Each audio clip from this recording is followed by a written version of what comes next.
Hi everyone, it's Phil here from Ashland Leather. You ready to nerd out some leather goods here? Let's take a preview of what's in the video today.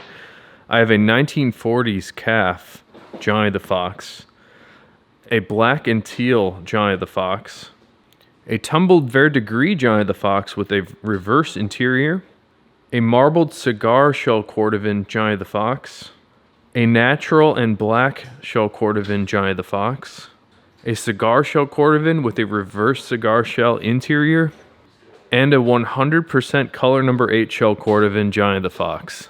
So let's take a look first here at this really special piece. This is a piece of calfskin leather from Horween that sat in the tannery since 1941. It was actually tanned in the year 1941. The leather was returned to Horween, and then they sat on it for a long time and couldn't actually figure out how to reproduce it again. And it's been tried for many years. They've tried some experiments to try to reproduce this leather, and were just never able to quite do it to the same way that this was originally tanned. And this leather is called timber tanned calf. It's an old tannery formula that actually was lost, which is why they're not able to reproduce it. There are a couple different shades that I've seen this 1940s calf in, and there's not much of it left. There's a blonde color, which is a little bit more like a natural shell Cordovan color, and then there's this sort of orangey tan color. And I don't know if this is the original color that it came in. It looks to me like it's become a little bit sun bleached. It might have been a little lighter than this and a little less orange to begin with. But this color is very cool. And then there's also a color 8 sort of burgundy shade. I'm not sure what the actual color names of all of these were, but there are 3 different versions of color on the 1940s calf. And we've been doing some special wallets out of this calfskin. And it's crazy because it's 80 years old. And it's just still really beautiful, which is a bit of a testament, I suppose, to leather. It's just something that endures over time. And even though this hasn't been worn, it's very nice. I actually think this would be even cooler if it was worn, because this calfskin is a veg tan leather. The only drawback that I see to this calf is that it's very thin, which is why when this customer asked to have a Johnny the Fox made out of it, I was a little hesitant, but the interior of the Johnny the Fox is almost perfect for this thickness of material. We need to pick naturally thin pieces of leather for the inside of the Johnny the Fox for all of these different layers. I don't know if you can see them there, but there's 3 card slots on the left and 3 on the right. This middle piece as well. So if you didn't use naturally thin stuff, it just really bulks up the thickness. I don't really like a thick wallet. I like something a little bit slimmer. So I think I've passed on that bias to our customers. But there is a how do I put it? There's a perception in the world that thicker leather is better. That's not necessarily the case. It could be the case. But in my experience, the thinness and thickness doesn't necessarily have to do with the durability and longevity of the leather. Having said that, this calfskin is 80 years old. So I would imagine that if somebody's really rough with this and like tried to rip it, I bet you could put a little slit in there and probably rip it pretty easily. I think if you're not abusing this one, it should be totally fine. I can't wait for you to try this one out. I'd really love if you could keep me updated with some photos of how this guy wears in. I'm imagining that it's going to mold very nicely to the contents and develop a nice little patina. Although you can see it starts off with a nice sheen here. I'm expecting that to get even more glassy and smooth just with normal use.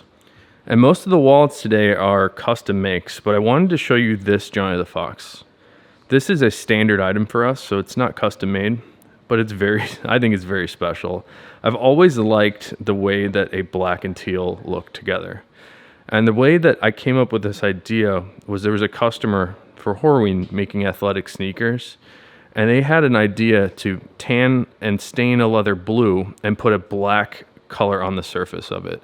So it was this sort of sandwichy color with the black and teal together, and for some reason, those 2 colors together just look remarkable to me. I really like how the black and teal look together.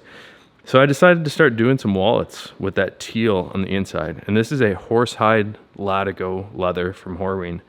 It's custom made for us by Horween because we need a leather that's extra thin naturally. So that's what the horsehide does for us. But it also needs something that's firm and it's going to age well. So that's why we chose the Latigo leather. Latigo is a saddlery type of leather, so it's a little bit firmer. You tend to see it in a lot of Western wear, but we specifically had it made extra firm for us. So there's not much stretch in this leather either. And the reason there's not much stretch is because it's dried after the tanning process in a drying method called pasting, where they stretch the leather out on these big glass frames, and it just stretches and dries, and you actually stick the leather to the frame with paste, which is why it's called pasting, and then they run it through an oven and dry it. So there's very little stretch when you use a method like that, which is why I like it for the inside of the John the Fox. People tend to not want their cards to fall out rather easily from these card slots, and when you load this up and stretch it out, and maybe you want to use less cards later, the cards will fall out. But with something that doesn't have as much stretch to it, I think it gives it a little bit better hold for people trying to not lose their cards. So that's why we chose this horsehide Latigo on the inside. On the outside, I have a very special leather. This is one of my favorite leathers of all time. It's called Dublin. And for me, the Dublin in the black color, this is about as good of a black leather that you will find in the world. And it's all subjective, right? But I think this is the only black leather that I have found that has any amount of natural character to it. So if you look very closely, you can see all the fine detail of the grain of this Dublin, and it's beautiful. It's very, very nice. A lot of leather, if you look very closely, you'll see that it's just covered up in finish. There's a heavy coat of paint on top of the leather. So at a certain point, it starts to become a little bit more like plastic, which is why I prefer most of the Horween stuff that they make. It's very naturally aniline finished.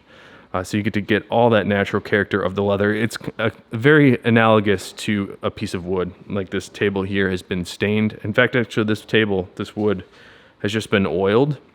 But if I were to put a heavy coat of paint on this, I would lose all that natural character of the wood and it would start to look more like paint. So for that reason, I tend to gravitate more towards the naturally finished stuff. I like to think of it like wood. That's probably the best way to make the analogy between an aniline leather and a fully finished leather. Check out this wallet. This is a really cool piece. And I'm just gonna give this one a minute to breathe here for you guys to take a look. This is a color called Verdigris, and it's on the Tumbled shell Cordovan. These are a result of Skip Horween's madness. He's been trying some new finishes and new methods to finish off the shell Cordovan. And this is a version he's doing that he's just calling Tumbled shell. But what he's doing is he's applying stain to the leather and then steam tumbling it and just beating it up. It's sort of like a stone wash, but he's doing it a little bit more aggressively with some steam. And the steam creates an interesting effect in the tumbling of this leather. It allows it to start to crease up. And what's interesting about the shell Cordovan is it naturally does not crease. But because he's introduced this steam to it, he's really starting to break down the fiber of the Cordovan, and it's giving us this really interesting sort of stone-washed, pebbly look. And none of the integrity of the Cordovan is lost either. It's still super, super nice. Very, very smooth, although because of the pattern on it, you can start to feel a bit of these peaks and valleys in that tumbled shell, which is really neat. It's quite different than even something like the marbled shell. Like here's a piece of marbled. This appears textured, but it's very smooth and flat.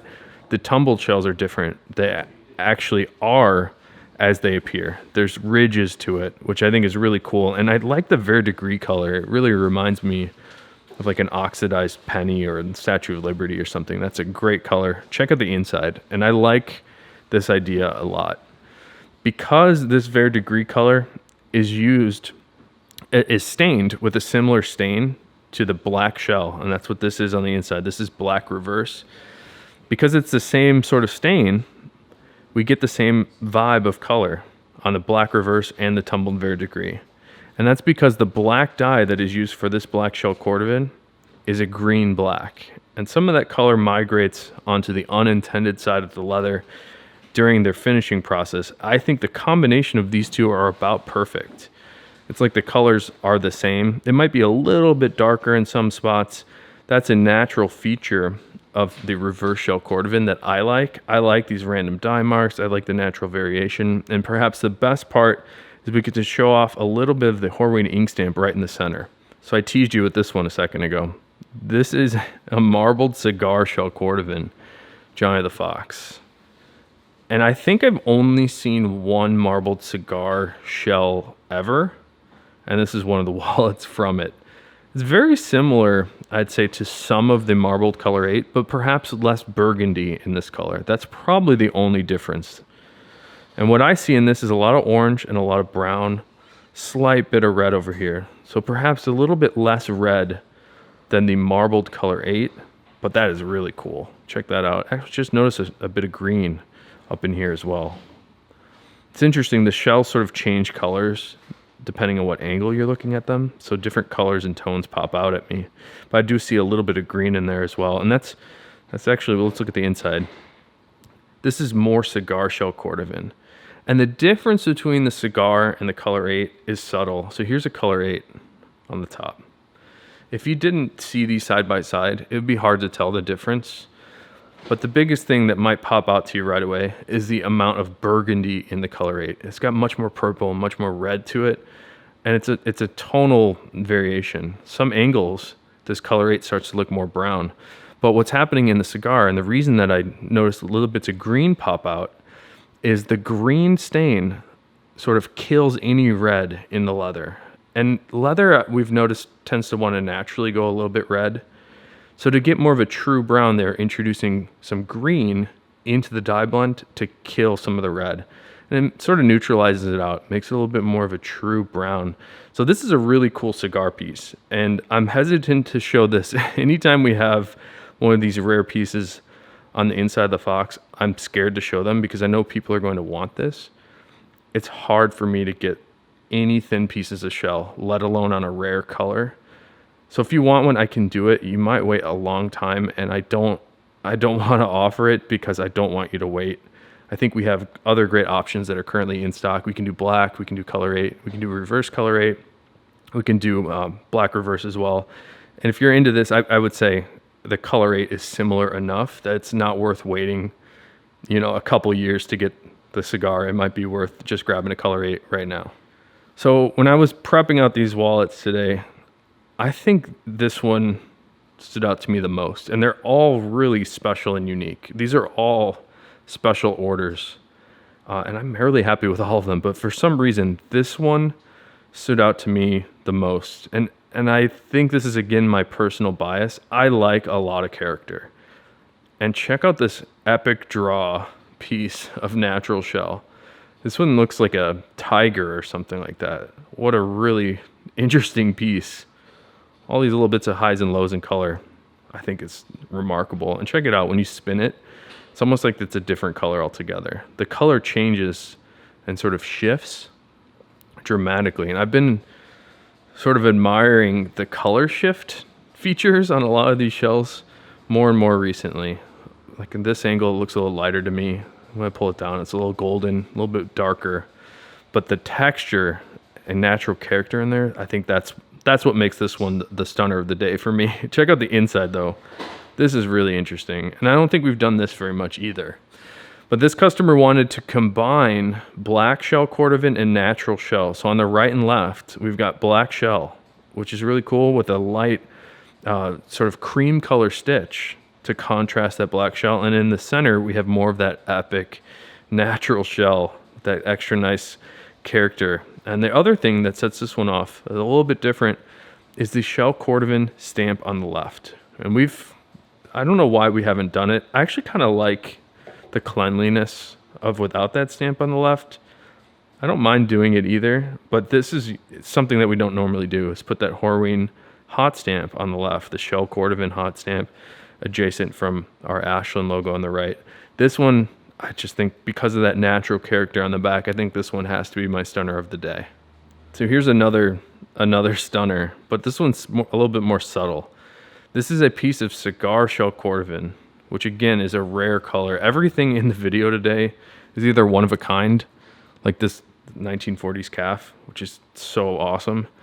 It's a one of a kind or a really rare piece. So this cigar shell Cordovan is tough to get. It's a really nice neutral brown. Not too much red to it, not too much burgundy, more of a true brown. And I was explaining the reason for that earlier. Check out the inside. And you can see more of that green I was talking about, the green that we use to kill some of that reddish purple color. And that's what you're seeing on some of these middle card slots here. This is reverse cigar shell Cordovan. And the green is put in there again to sort of neutralize out the brown, make it a little bit more of a true brown. And I actually really like the reverse cigar. It's subtle. It's very similar to a natural reverse, but I like this sort of greenish brown bits of color that we get in there. That little bit of extra stain, the randomization, I think that sets it over the top. Check out the luster too on this reverse. And I give this one a nice little brushing to sort of clean it up before we ship it out to you. But I really like the subtle sheen that the reverse shell gets. And this is sort of how you should expect it to wear in. Although, if you put your credit cards with the numbers facing up, you will see where those numbers and letters are. You'll see little bits of abrasions happen when the wallet closes and all the interiors rub against themselves. You'll see those numbers and letters sort of pop through. But you can always sort of fill it back in to get this nice subtle sheen. And you can even just use water and the backside of a spoon to fill in anything that's a little bit scuffed and scratched. The reverse shell Cordovan, I have noticed, has a very unique ability to sort of fill itself in. You can put just a little bit of water and maybe just a spoon to sort of flatten back down those fibers. It sort of smooths in and blends everything out. If you want it to be a little bit brighter, we sell a product called Sapphire Cordovan Cream, which you can apply that to the reverse side as well. We actually use the Cordovan cream on every piece of shell to get us this really great luster. And the last wallet here today, this is not a custom piece like some of the other crazy stuff in today's video, but this is an item that we try to keep in stock the best we can. And it's difficult because, again, any piece of thin shell that we need for the inside of the Fox is very hard to get. But these we do make rather frequently now. We're probably making less than 50 a year. So we try to make them when we can. But this is a 100% color 8 shell Cordovan John of the Fox. And that color 8, as opposed to the Cigar, is much more of a burgundy shade. It has subtle bits of purple red in it. And to me, this right now on the table reads as a dark brown. At certain angles, you'll see more or less of that burgundy pop through. This is the classic shell Cordovan color, but check out the inside of this one. These are the parts that excite me, because it's when we're cutting leather and trying to find these thin pieces, I wish I could describe properly how difficult it is to get the thin pieces of shell. So when I'm looking at this piece here and it looks so clean and nice, I just couldn't be more happy to see this one. And check out just one more little bit of coolness. We were able to sneak Horween ink stamp into the bill slot here, which we try to do everywhere we can. Every time we're able to cut that ink stamp in there, we like it there. So we do it either there or in the center piece here on a reverse wallet. Try to keep it extra special for you. So I can't wait for you to have this John of the Fox. Let me know what your stunner of the day was. I got to come back to this guy. So this one was my stunner of the day, that epic natural shell Cordovan. But I also really, I got to go back to the 1940s calf as well. This is just so special and rare. It's the 80-year-old piece of leather. It's just incredible that I'm even holding it in my hands right now. So let me know what you guys were into from this batch of John of the Foxes. I can't wait for you to have them. Until next time, I hope you have a good one.